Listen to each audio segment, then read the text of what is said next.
درخواست لے کے آتا ہے آپ اس کو یہاں پر اس کی انٹری کرتے ہیں، پھر اس کے بعد یہ مارک ہو جائے گی آفیسر کو. مارک ہونے کے بعد اس کو پرنٹ آؤٹ ملے گا. اس کو پڑھا لیجیے ہمارے پاس سے یہ دکھائیے. اگر سر رابری ہے یہ کہہ لیجیے یہ سے لیا نا تھانہ، ٹھیک ہے نا جی. اب یہ جب درخواست آئے گی اس کے اوپر یہ لگے گا میڈم سی ایم. یہ بہت امپورٹنٹ ہے. یہ ہمارا ڈاکیومنٹ ہے جو کہ دکھاتا ہے کہ اس کو کس ٹائم پہ آیا ہے.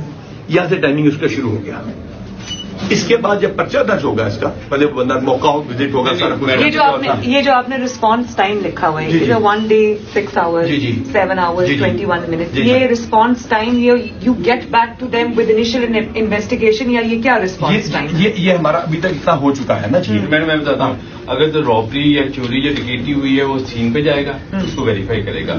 اگر لڑائی جھگڑا ہے یا چیک ڈس آنر ہے یا فراڈ ہے تو دونوں پارٹیوں کو بلائے گا. بلا کے سن کے تو پھر اس کا ڈیسیژن کرے گا. تو اس کے مطابق جو